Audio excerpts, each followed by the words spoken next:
Chapitre 4. Départ.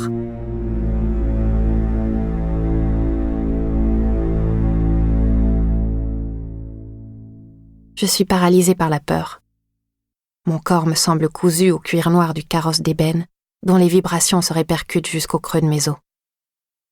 En face de moi, sur la banquette opposée, le vampire est immobile. Son visage sculptural est tourné vers le paysage nocturne défilant à travers la vitre. Les ombres noient son regard fixe. Pas le moindre souffle ne fait frissonner sa narine. Difficile de croire qu'il y a une heure, j'ai redescendu la colline à son bras jusqu'au carrosse venant à notre rencontre, sans croiser âme qui vive.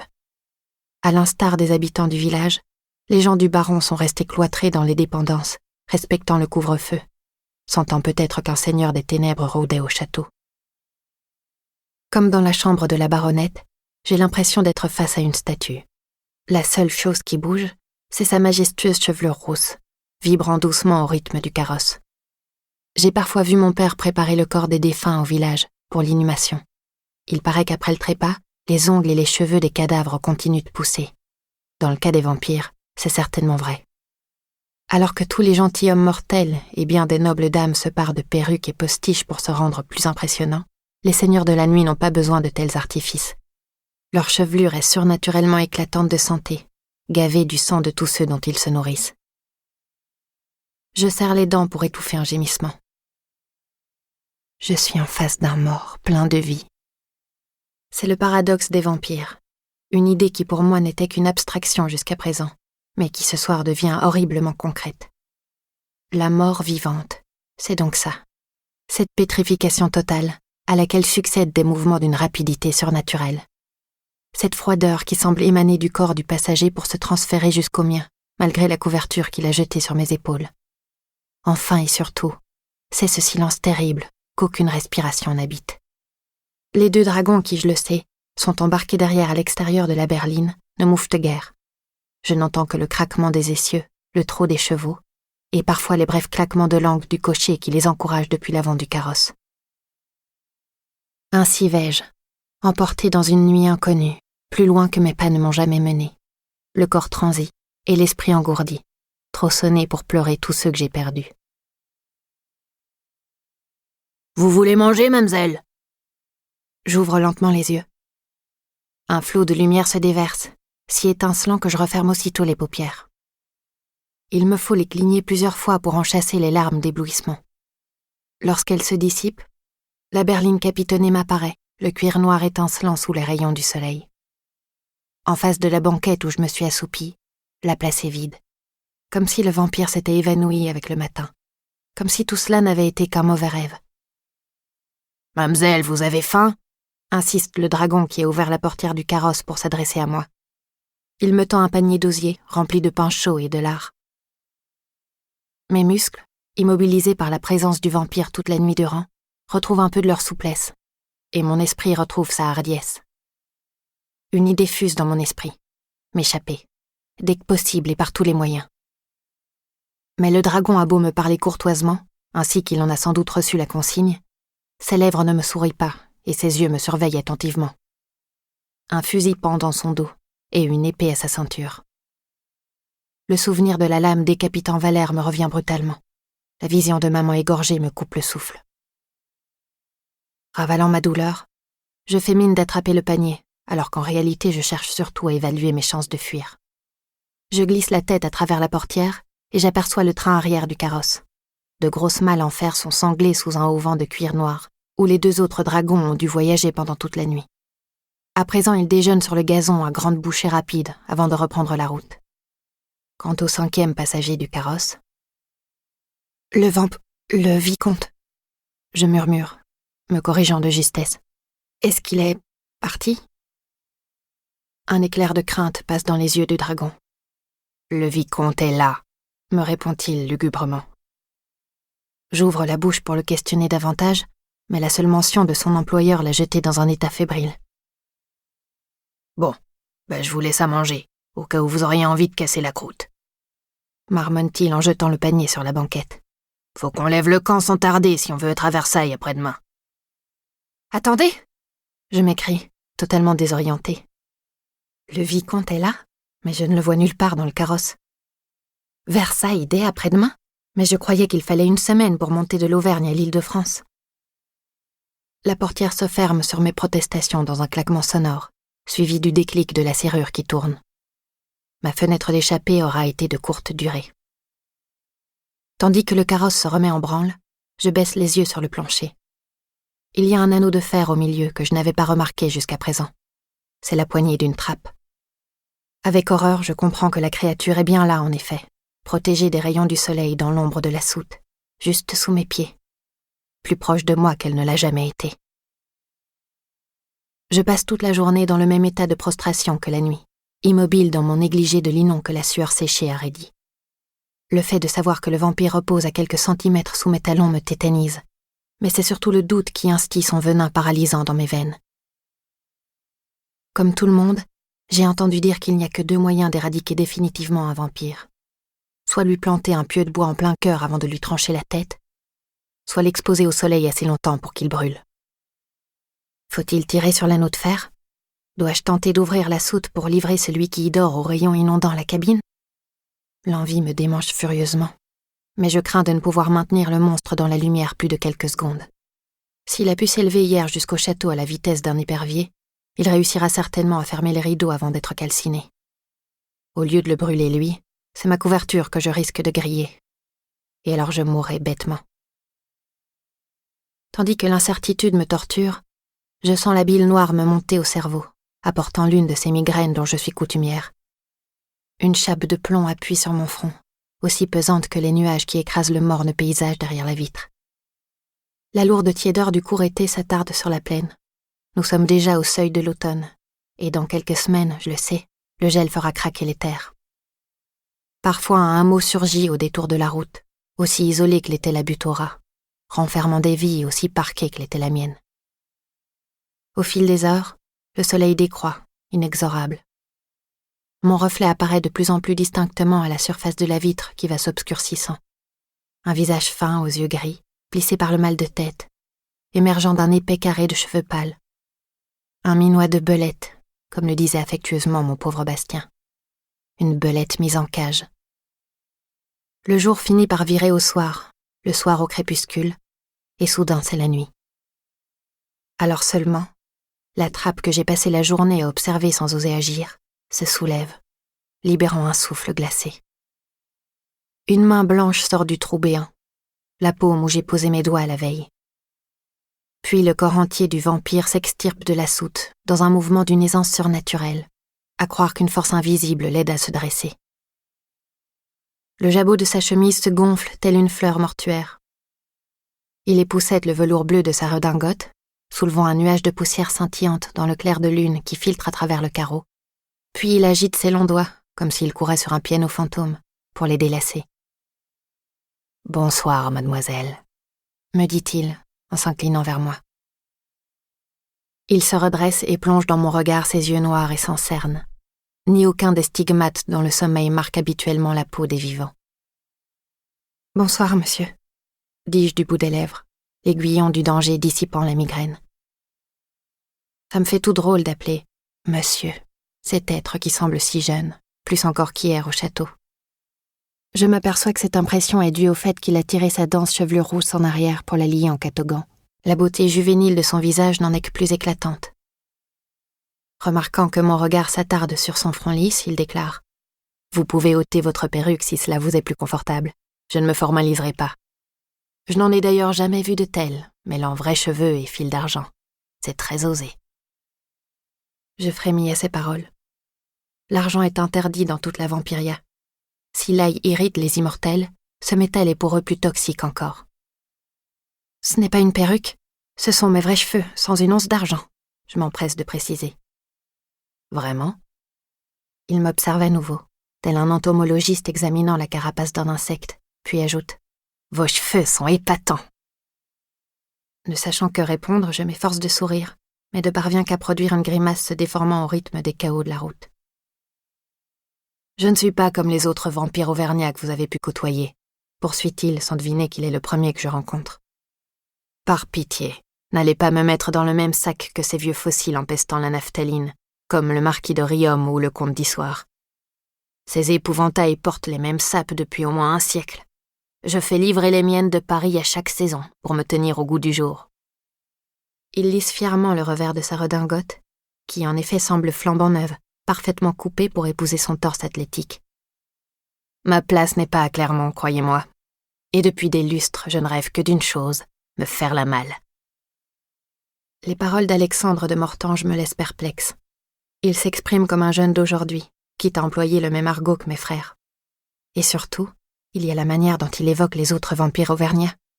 Combien de fois mon père m'a-t-il reprise quand je parlais des seigneurs de la nuit avec légèreté, sans témoigner du respect qu'il leur était dû. Je suis différent, conclut mon hôte, en faisant bouffer le jabot de sa chemise. Résolument moderne. Et même, si j'ose dire, en avance sur ce temps qui refuse d'évoluer. Sans doute trop avant-gardiste pour la cour de Versailles, puisqu'on m'a exilé il y a des années. Mais cette révolte de frondeurs étouffée dans l'œuf va changer la donne. À ces mots, une ombre de contrariété passe sur son visage. Certes, j'aurais préféré que les choses se déroulent autrement, car je déteste la violence gratuite et les souffrances inutiles. En tant que représentant du roi, je n'ai fait qu'accompagner l'inquisiteur. C'est l'archiatre de Clermont qui l'a dépêché. Sous sa respectable blouse de prélat, cet homme était une brute épaisse. Ces gens et lui ont fait une vraie boucherie chez les frondeurs. Rien que d'y penser, j'en ai des frissons. Malgré tout, j'espère rentrer dans les bonnes grâces de Sa Majesté. Qu'en pensez-vous ? Oui, certainement. Je balbutie, la gorge serrée. Les souvenirs de l'assassinat des miens me bouleversent. Le fait qu'un immortel se confie à moi pour que je le rassure me décontenance un peu plus. C'est que pour lui, je ne suis pas une roturière, mais une noble demoiselle. Même s'il est vampire et que je suis mortelle, le privilège de la noblesse nous rapproche à ses yeux. Mais je cause, je ne parle que de moi comme à mon habitude, et j'oublie le drame que vous venez de vivre, s'écrie-t-il. Quel mufle je fais. Vous êtes encore sous le choc d'avoir perdu votre père, secoué dans ce carrosse d'un autre âge. Savez-vous que vous êtes tombé raide de sommeil hier soir, avant même que nous fassions escale à Clermont ? Nous avons fait escale à Clermont, je répète d'une voix blanche. Le temps pour moi de faire mes valises. C'est que je quitte l'Auvergne pour ne plus revenir. Adieu. Bye bye. Adios. Arrivederci. Prochain arrêt, Versailles. J'enfonce mes ongles dans le cuir de la banquette, repensant aux énormes malles à l'arrière du carrosse et au temps qu'il a fallu pour les remplir, enragé de n'avoir pas pu saisir cette occasion de fuir. J'aurais aimé prendre le temps d'une halte chaque nuit dans une auberge, poursuit le vicomte. Je sais que les mortels préfèrent dormir dans un lit plutôt que sur la banquette d'un carrosse. Moi-même, croyez-moi, j'apprécie le moelleux capiton de soie de mon cercueil bien davantage que cette soute poussiéreuse. Seulement voilà, j'ai trop hâte de gagner la cour. Ça fait si longtemps qu'on m'en a banni. Sa Majesté m'avait laissé le choix, l'Auvergne ou la Bastille. À l'époque, j'étais persuadée de choisir l'option la moins ennuyeuse. Mais avec le recul, je n'en suis plus si sûre. C'est la première fois que je rencontre quelqu'un qui a côtoyé le roi des ténèbres. Le souverain a toujours fait partie de ma vie, d'une certaine façon, mais seulement comme une gravure au-dessus de la cheminée, un profil masqué au revers des pièces de monnaie, ou une présence semi-légendaire dans les contes à faire peur le soir autour de l'âtre. Et voilà que nous galopons à bride abattue vers lui. J'ai demandé à mes hommes de changer de chevaux à chaque relais de poste, toutes les 7 lieues, conclut le vampire. Malgré les chaos, j'espère que vous appréciez le voyage. Beaucoup, je mens. Je suis heureux de l'apprendre. Mais dites-moi, la nourriture n'est pas à votre goût ? Il désigne du doigt le panier d'osier auquel je n'ai pas touché. Si, elle a l'air succulente, dis-je, soucieuse de ne pas le froisser. J'ai juste l'estomac un peu serré, à cause de la mort de mon père, comme vous l'avez dit, et de celle de ma mère et de mes frères. Je complète mentalement, réprimant un sanglot. Je comprends, m'assure Alexandre de Mortange en opinant du chef. Même si j'ai été transmutée il y a un bail, je me rappelle à quel point les sentiments des mortels peuvent être intenses. Mais sachez que nos cœurs à nous autres vampires s'émeuvent aussi, même s'ils ne battent plus. C'est juste que notre perspective sur les événements est différente. Nos vies ne sont pas si éphémères que les vôtres. Il vous faut si peu de choses, si peu, pour passer des cimes aux abîmes en matière de sentiments, de vraies montagnes russes. Vous perdez un seul être cher, et tout votre monde s'écroule. Vous trouvez le réconfort d'un seul ami et vous vous sentez ressuscité. Laissez-moi être cet ami, Diane. Vous permettez que je vous appelle Diane? Je vous en prie, Alexandre, je réponds, gêné par sa familiarité et en même temps soulagé qu'il n'y voit que du feu. Alex tout court, ça suffira. D'accord, Alex. Il me tend sa main ouverte. Top là, Diane. Tant qu'on y est, on se dit tu, le vouvoiement me barbe. J'aurai toujours 19 ans dans ma tête. Je frappe ma paume contre sa paume glacée, ébranlée par sa capacité à passer en une phrase du langage le plus châtié au plus familier. J'ai au moins obtenu une information importante. Alexandre avait 19 ans quand il a été transmuté. Il sort un briquet en or de sa redingote et allume la lanterne au plafond. La lumière se déverse dans la voiture, dansant au rythme des soubresauts. Et voilà, fiat lux, que la lumière soit, déclare-t-il. La chaleur et l'éclat d'une flamme, il n'y a rien de tel pour raviver le cœur battant des mortels. Certains vampires l'ont oublié, à force de vivre éternellement dans la nuit, mais moi je le sais parfaitement. Son sourire s'élargit légèrement.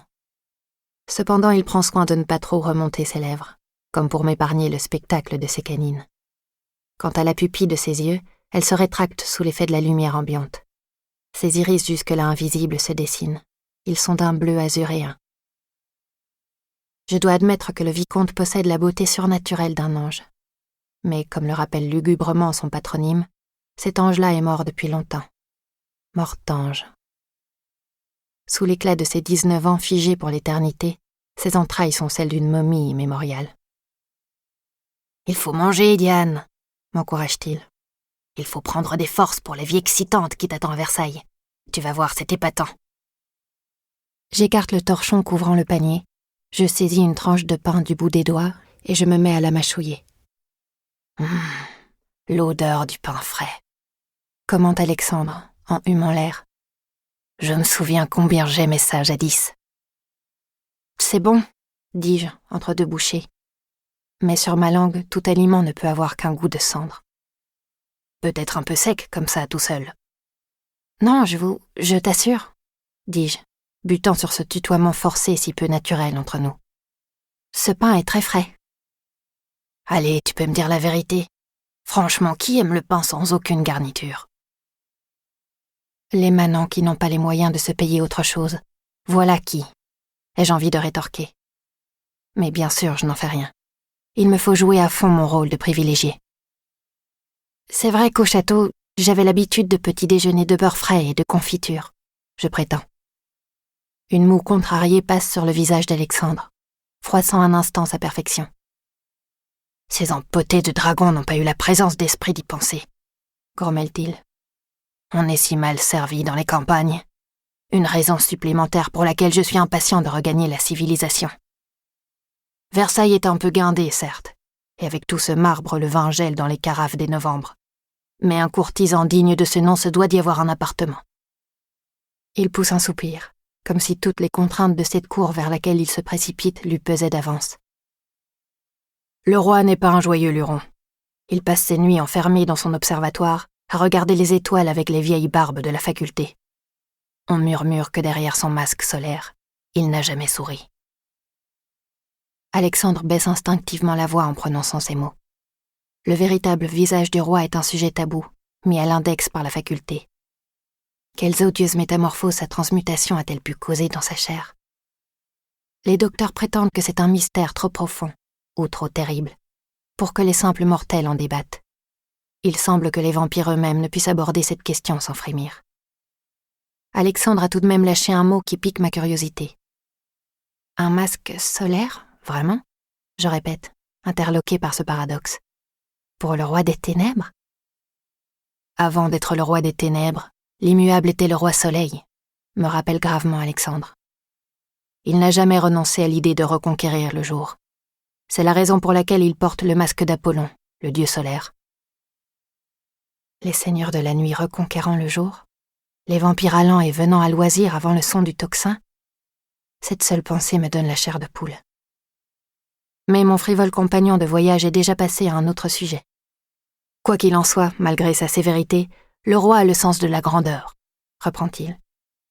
Chaque année en décembre, pour les célébrations de la Nuit des Ténèbres, je peux t'assurer qu'on s'en prend plein la vue. Et puis Paris est à un jet de pierre. À la capitale, c'est toujours la bringue. Épatant, te dis-je. Je vais m'enivrer de ces musiques nouvelles venues d'Angleterre, au lieu d'écouter toujours les mêmes concertos soporifiques des musiciens de Clermont. Je meurs d'impatience d'aller au théâtre de l'Odéon applaudir les dernières pièces à scandale, avant de m'éclater jusqu'au bout de la nuit au bal de l'opéra. Mourir d'impatience, pour un vampire, l'image est tordante. Je grince. Les yeux bleus d'Alexandre pétillent d'excitation à la lueur de la lanterne. « Mais c'est que tu as de l'esprit, Diane !» s'exclame-t-il. « Épatant, j'adore. Tu verras, toi aussi tu vas faire des étincelles à Versailles et à Paris. » Cet étrange personnage qui déclare détester la violence ne cesse de me surprendre. Il déborde d'une telle énergie adolescente, avec sa manie de caser des épatants à tout bout de champ. Certes, cet enthousiasme bouillonnant est en accord avec son physique de jeune homme, et son titre de vicomte est le plus bas de la noblesse vampirique, juste au-dessus du titre humain de baron. Mais qu'en est-il de son âge réel ? « Merci de prendre si bien soin de moi, » dis-je, me fendant d'un sourire hypocrite.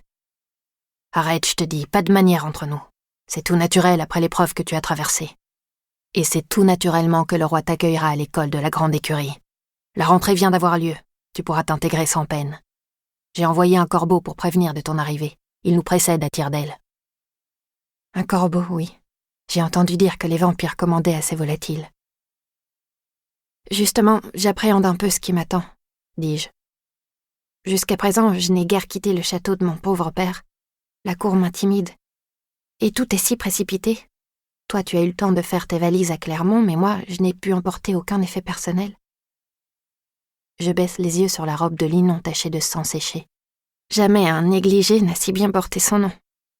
« Sur mon honneur, je suis confus de ne pas t'avoir laissé le temps de te changer, » se récrie Alexandre. « Mais ne t'inquiète pas. En tant que pupille, le roi te dotera comme il se doit dès ton arrivée. Sa Majesté est magnanime. Elle saura prendre pitié d'une pauvre orpheline, tout comme elle saura pardonner à un repenti sincère tel que moi. » L'espace d'un instant, la langue me brûle de demander à Alexandre l'outrage qu'il a commis pour encourir le courroux du souverain. Mais je me retiens. Il serait stupide de vexer ma seule source d'information sur le nid de frelons où je m'apprête à me jeter.